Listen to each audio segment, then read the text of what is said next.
ಅಂಗನವಾಡಿ ನೌಕರರ ಹೋರಾಟ 4ನೇ ದಿನಕ್ಕೆ ಕಾಲಿಟ್ಟಿದೆ.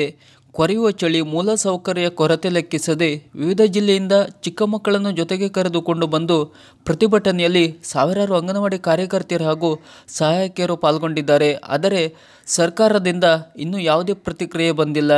ಕಳೆದ ಬಾರಿ ಆಶಾ ಕಾರ್ಯಕರ್ತೆಯರ ಹೋರಾಟಕ್ಕೆ 2 ದಿನದಲ್ಲಿ ಸ್ಪಂದಿಸಿದ ಸರ್ಕಾರ ಅಂಗನವಾಡಿ ನೌಕರರ ಬೇಡಿಕೆಯ ಮನವಿಗೆ ತಾರತಮ್ಯ ತೋರುತ್ತಿದೆ. ಕನಿಷ್ಠ ಪಕ್ಷ ಪ್ರತಿಭಟನಾ ಜಾಗದಲ್ಲಿ ಒಂದು ಮನವಿಯನ್ನು ಆಲಿಸಲು ಸಿದ್ದರಾಮಯ್ಯ ಸರ್ಕಾರದ ಯಾವೊಬ್ಬ ಮಂತ್ರಿಯೂ ಆಗಮಿಸಿಲ್ಲ. ಹೌದು, ವಿವಿಧ ಬೇಡಿಕೆಗೆ ಈಡೇರಿಕೆಗೆ ಆಗ್ರಹಿಸಿ ಮುಷ್ಕರ ಆರಂಭಿಸಿರುವ ಅಂಗನವಾಡಿ ಕಾರ್ಯಕರ್ತೆಯರು ಮತ್ತು ಸಹಾಯಕಿಯರು ಕೊರೆಯುವ ಚಳಿಯಲ್ಲಿ ಸ್ವಾತಂತ್ರ್ಯ ಉದ್ಯಾನವನದಲ್ಲಿ ಹೋರಾಟ ಮುಂದುವರಿಸಿದ್ದಾರೆ. ಮುಷ್ಕರ 4ನೇ ದಿನಕ್ಕೆ ಕಾಲಿಟ್ಟಿದೆ. ಮಂಗಳವಾರದಿಂದ ಹೋರಾಟ ಆರಂಭವಾಗಿದ್ದು ಬುಧವಾರ, ಗುರುವಾರ ಅಹೋರಾತ್ರಿ ಮುಂದುವರಿಯಿತು.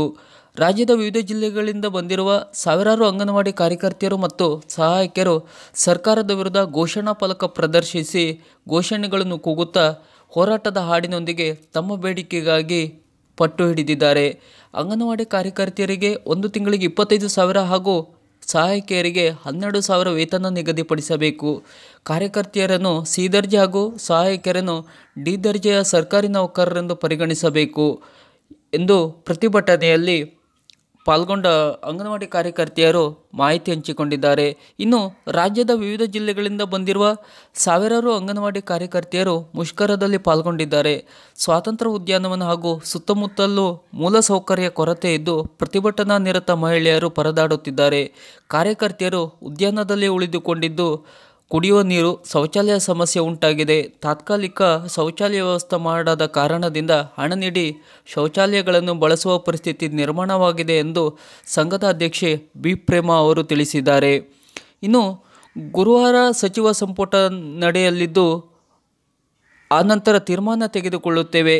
ನೀವು ಮುಷ್ಕರ ಹಿಂಪಡೆದು ಮನೆ ಕಡೆಗೆ ಹೊರಡಿ ಎಂದು ಮುಖ್ಯಮಂತ್ರಿ ಸಿದ್ದರಾಮಯ್ಯ ಅವರು ಅಂಗನವಾಡಿ ನೌಕರರ ಜೊತೆ ಹಾಗೂ ನೌಕರರ ಸಂಘಟನೆ ಜೊತೆ ಮಾತುಕತೆ ನಡೆಸಿದ್ದಾರೆ.